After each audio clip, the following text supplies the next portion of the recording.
Good morning. আজকে সকালটা একটু অন্যরকম, কারণ আজকে সকালবেলা ওয়েদারটা অনেকটাই খারাপ, কারণ আজকে একটু একটু বৃষ্টিও হচ্ছে, ঠান্ডা ঠান্ডা ওয়েদার।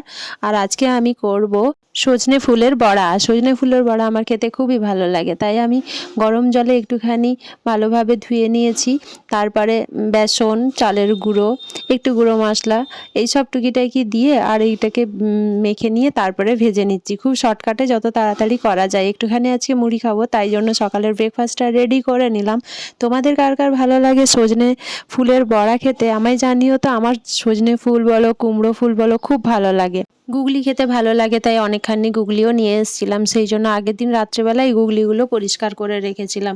গুগলি পরিষ্কার করা নয়, এগুলো অনেক ছাড়াতে হয়, অনেকটা কষ্ট করতে হয়। আমাদের এখানে আমরা যে ভাষায় বলি সেটা হচ্ছে শামুক, বা কেউ কেউ গেরি এইটাও বলে, কিন্তু আবার অনেকে গুগলিও বলে। তোমরা কে কী নামে এটাকে ডাকো আমায় একটু কমেন্ট করে জানিও তো। এটা শরীরের জন্য অনেকটা উপকার, অনেকটা ভিটামিন থাকে এর মধ্যে।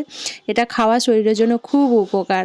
তো সেই জন্য আমি যখন পারি টুকিটাকি নিয়ে আসি, 500 মতো নিয়ে এসেছিলাম। কিন্তু এই পরিষ্কার করতে খুব কষ্ট হয়, লং টাইম বসে থেকে কাজ করা। তোমরা যতটা স্পিডে দেখতে পাচ্ছ, আমি তো ততটা স্পিডে করতে পারিনি। এটা করতে আমার 1 ঘন্টার উপরে সময় লেগে গেছে। তো এইভাবে পরিষ্কার করে খোলাগুলো থাকে সেগুলো সব পরিষ্কার করতে হয়। খাওয়াটা যেমন ভালো শরীরের জন্য, তেমন করতে গেলে অনেকখানি কষ্ট হয়। তো আজকে সব রান্নাবান্না রাতে সেরে নিয়ে তারপরে এগুলো করতে বসেছিলাম। মানে আগের দিন রাত্রেবেলায় আমি রান্নাবান্না সেরে নিয়ে তারপরে এগুলো পরিষ্কার করে ডিনার করে শুয়েছি। তোমাদের সাথে আর পরেরটা শেয়ার করতে পারিনি, তাই পরের দিনই আমি এটা শেয়ার করছি। তো দেখো এটা আমি কিভাবে ছাড়িয়ে নিচ্ছি। এটা অনেকটাই উপকার, আমি তোমাদের বললাম। আমাদের শহরাঞ্চলে খুব কমই পাওয়া যায়। তো এটা যখনই আমি মার্কেটে পাই নিয়ে আসি। আমাদের মেদিনীপুরে অসুবিধা হয় না। আমাদের যে বাজারে আমি বাজার করতে যাই, ওখানে প্রচুর অ্যাভেলেবেল থাকে। যখন আমার খুব ইচ্ছে করে যে একটু নিয়ে যাই বাড়িতে, কারণ আমাকেই পরিষ্কার করতে হয়, সেই জন্য কষ্টটা অনেক বেশি হয় বলে আর নিয়ে আসতে চাই না। মাঝে মধ্যেই নিয়ে আসি, খুব বেশি আনি না, বছরে 1বার 2বার এরকমই নিয়ে আসি। বাইরেটাতে এখন অনেকটা ঠান্ডা ঠান্ডা বাতাস বইছে, কারণ আমাদের এখানে আশেপাশে অনেক জায়গাতেই আজকে শিলাবৃষ্টি হয়েছে। তো শিলাবৃষ্টি হওয়ার কারণে ওয়েদারটা যথেষ্ট ঠান্ডা রয়েছে। তাই আমি মানে বাইরেই বসে এখন কুয়ো পাড়টাতে করছি। মাথার মধ্যে একটুখানি চাদর নিয়ে নিয়েছি, কারণ যদি আবার ঠান্ডা লেগে যায়, এই সময়টায় ঠান্ডা লেগে যাওয়ার প্রবণতাটা অনেক বেশি রয়েছে। নিম্নচাপের কারণে 2-3 দিন ধরে ওয়েদারটা চারিদিকেই কম বেশি খারাপ রয়েছে। তো যার কারণে এখানেও সেরকম কন্ডিশন। তো এগুলো পরিষ্কার না করে রাখলে পরের দিন সকালবেলাটা আমার অনেক তাড়াহুড়ো থাকে, তখন তো এগুলো 1 ঘন্টা নিয়ে বসাটা অসম্ভব হয়ে যাবে। ওই জন্য রাত্রেবেলাই করে রাখছি। এগুলো যখনই আমি নিয়ে আসি তখনই রাতেই করে রাখি। আমার আগের পুরনো ব্লগ যদি কেউ দেখে থাকো, বা নতুন যারা দেখছেন তারাও যদি দেখেন গিয়ে, তাহলে বুঝতে পারবেন যে এগুলো আমি আগেও ওই রাত্রেবেলাই করতাম। তো এগুলো পরিষ্কার করা হয়ে গেছে আমার প্রায়। এখন মানে কমপ্লিট হয়ে গেছে। এগুলো ফ্রিজ আপ করে রেখে দিয়েছিলাম। পরের দিন সকালবেলা, মানে আজকে সকালবেলা আমি এগুলো রান্না করছি। তো দেখো আমি এখানে লবণ আর হলুদ মাখিয়ে তেল দিয়ে ভেজে নিয়েছি ভালো করে, যেরকম মাছ ভাজে ওই রকমই ভেজে নিয়েছি। এবার চলো বাইরের ওয়েদারটা দেখো। ওয়েদারটা দেখো, বৃষ্টি শুরু হয়ে গেছে। বাইরের ওয়েদারটা দেখো, পুরো বৃষ্টি শুরু হয়ে গেছে আজকে। কি ঠান্ডা কনকনে বাতাস আর বৃষ্টি, পুরো কীরকম লাগছে দেখো। একদম ভালো লাগছে না, কি ঝোড়ো বাতাস পুরো।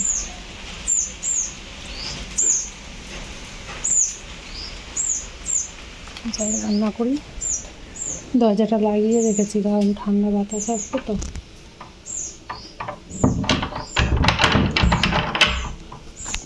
চলো রান্নাটা করে নিই। আজকে ওই শামুকের শুকনো শুকনো করে ঝাল করেছি, আর করেছি সজনে ডাঁটা আলু দিয়ে একটা ঝোল, আর কাঁচকলা ভাজা। এটাই আজকের রান্না হয়েছে। তো রান্নাটা আমি করে নিই। চলো দেখো রান্নাটা কত তাড়াতাড়ি কমপ্লিট হয়ে যাবে। এরপর স্নান টান আরও অনেকগুলো কাজ আছে, সেগুলোও করতে হবে। পুরো রান্নাঘর পরিষ্কার করে বাসন টাসনগুলো ধোয়াধুয়ি করে সমস্ত কিছু করেই রাখি, কারণ আমার আলাদা করে পরে আর করতে ইচ্ছা করে না। স্নানের আগে সমস্ত কিছুটা গুছিয়ে নিলে অনেকটা ভালো লাগে। তাই ওই জন্য একসাথেই তাড়াতাড়ি করে যতটা সম্ভব হয় করে নিই। রান্নার বাসন পরিষ্কার করা আর রান্নাঘর পরিষ্কার করা হয়ে গেলে রান্নার এদিকটা পুরোপুরি কমপ্লিট হয়ে যায়। তারপরে না হয় অন্যান্য কাজ করি। আর রান্নার গ্যাসটা আসছে বলে ওদিকে জানালাটা খুলে দিলাম। আর এখন আবার একটু রোদ হয়েছে। সকাল থেকে ওরকম একবার বৃষ্টি একবার রোদ, আর বাইরে কনকনে ঠান্ডা বাতাস, এইভাবেই কেটে যাচ্ছে। আর ওয়েদারটা একদমই ভালো নয়, আর এতে করেই যত সবারই শরীর টরীরগুলো খারাপ হয়, জানো তো, আর কিছু না। তো চলো আমি ওদিকে দরজাটাও খুলে দিয়ে এলাম। কারণ হচ্ছে পুরো এখানটায় অনেকটা গ্যাস হয়ে যায় রান্না করলে, রুমের ভেতরেও অনেকটা চলে যায়, তো অসুবিধা হয় ওই জন্য। তো সেই জন্য রান্নাবান্না কমপ্লিট করে নিয়ে তোমাদের সাথে একটা মজার জিনিস শেয়ার করব। অনেক বছর পর আমি এটা খাচ্ছি আর আমার খুব ভালো লেগেছে। তো মাসিমণি দিয়ে পাঠিয়েছেন আমাকে ভালোবেসে, অনেকটা ভালো লাগে। সত্যি কথা, মন থেকে কোনো কিছু চাইলেই হয়তো পাওয়া যায়। আমি না অনেক দিন ধরেই চাইছিলাম। এই ঠান্ডা ঠান্ডা ওয়েদার হলে মনে হয় একটু চিকেন খাই বা একটু খিচুড়ি করি, কিন্তু আমার তো সেটা সম্ভব হয় না। সবাই যেটা খাবে সেটাই করতে হয়, সেই জন্য না ভালোও লাগে না এক এক সময়। তো যাই হোক, এই তাড়াতাড়ি করে একটু রান্না করা, আর আজকে না খাওয়ার ইচ্ছেটা একদমই নেই বলতে পারো, যেন খেতেই ইচ্ছে করছে না এরকম আমার লাগছে, শরীরটা ভালো লাগছে না, তো খাওয়ারও একদম ইচ্ছে নেই। কিন্তু করতে তো হবে, না করলে তো হবে না, সবাই তো খাবে নাকি। তো ওই জন্যই রান্নাবান্নাটা তাড়াতাড়ি করে নিয়ে স্নান করতে যাব। আর অনেকগুলো কাজ এরপরে আছে, সেগুলো তোমাদের সাথে শেয়ার করব। তারপরে তো আবার লাইভেও যাব। যারা আমার এই ভিডিওটা দেখছো তারা লাইভে এসো কিন্তু। তো তোমাদের সাথে এতক্ষণ যা শেয়ার করছিলাম, কুল অনেক বছর আমি খাইনি, তো মাসিমণি আমার জন্য দিয়ে পাঠিয়েছে। আমি ভাবছিলাম কুলগুলো কীরকম খেতে, টেস্ট না করে কি করে রাখবো।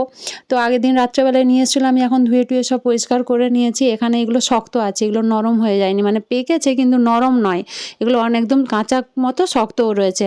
আর যেগুলো রান্না করছি সেগুলোই তোমাদের সাথে শেয়ার করছি। আর কুল ওখানে আমি ধুয়ে রেখে দিয়েছি, আর বাকিগুলো খাবো বলে নিয়ে নিয়েছি। দেখি অল্প লবণও নিয়েছি, কীরকম খেতে হবে তার উপরে ডিপেন্ড করবে। তো ওই জন্য একটা টেস্ট করে দেখি, অল্প লবণ দিয়ে টকটক হলে না আমার খুব ভালো লাগে। কুল হচ্ছে লঙ্কা দিয়ে থেতো করে খেতে কি দারুণ লাগে। তো টেস্ট করব বলে আমি নিয়েছি, কীরকম খেতে দেখি। কুলটা না খুব মিষ্টি খেতে গো, মানে কুল যেরকম টক হয় সেরকম টক নয়, এটা অনেকটা মিষ্টি কুলের মতো, আর খেতে অনেকটাই ভালো লাগলো। ওই জন্য আমি আর লবণ না দিয়ে বাকি কুলগুলো খেয়ে ফেলেছি। তো খেয়ে নিয়ে তারপরে যাব স্নান করতে। আর বাইরের ওয়েদারটা এখন দেখো, আবার রোদ হয়েছে, এরকমই করছে সকাল থেকে, একবার করে একটু বৃষ্টি পড়ছে আবার রোদ হচ্ছে, এইরকমই চলছে। তো চলো এবারে আমি স্নান টান করে নিই। স্নান করে এসছি, জাস্ট বাথরুম থেকে বেরিয়েছি, পার্সেল এসেছিলো। এই পার্সেলটা অর্ডার দিয়েছিল ভাই মেসো থেকে। আমি তোমাদের সমস্ত যে পার্সেল মানে আনবক্সিং করি সেগুলোর ভিডিও আমি শর্টেই তোমাদের সাথে শেয়ার করি। প্রথমবার আমি তোমাদের সাথে লংয়েই শেয়ার করলাম, কারণ এটা হচ্ছে 200 কত টাকা নিয়েছে আমি জানি না, কারণ এটা ভাই অর্ডার করেছিল। এটা একটা মানে ম্যাসেজ রোলার, এটা ফেস টু বডি পার্টের বিভিন্ন, মানে ফুল বডি পার্টে এটা ইউজ করা যাবে। এটা কোনো রকম মানে চার্জেবল বা কোনো কিছুই নয়, এটা জাস্ট যেরকম দেখছো এইরকমই জাস্ট রোল করে করে হয়। তো ওটা কোয়ালিটি একদম বাজে ছিল, সেই কারণে ওটা আমি ওকে বলেছি রিটার্ন করে দিতে, আমার একদমই পছন্দ হয়নি। আর লাইভে এসেছিলাম বিকেলে, তখন তোমাদের আমি বলেছিলাম লুচি খেতে ইচ্ছে করছে, লাইভ থেকে উঠে এই যে লুচি আর খেজুর গুড় নিয়ে নিয়েছি, এটাই আজকের আমার ডিনার। তো চলো আজকের ভিডিওটা এখানেই এন্ড করছি। যদি ভালো লাগে লাইক কমেন্ট শেয়ার সাবস্ক্রাইব করে চ্যানেলটিকে এগিয়ে যেতে সাহায্য করবে। সবাই ভালো থাকবে, সুস্থ থাকবে, সাবধানে থাকবে। রেগুলার বিকেল 5:30টায় আর রাত্রি 8:30টায় আমি লাইভে আসি। কখনো কখনো 8:30টায় আসতে পারি না, তো একটু মিস হয়ে যেতেই পারে, কিন্তু আমি রেগুলারই এই সময় দুটোতে আসি। তোমরা চাইলে এই দুটো সময় যদি তোমাদের সময় হয়ে ওঠে তাহলে অবশ্যই আমাকে এইটুকু সময় তোমরা দিও। আর কেমন লাগলো ভিডিওটা সেটা কমেন্ট করতে ভুলো না, কীরকম ভিডিও দেখতে চাও সেটাও কমেন্ট করতে ভুলো না। সবাই সাবধানে থেকো, ভালো থেকো, bye bye and take care.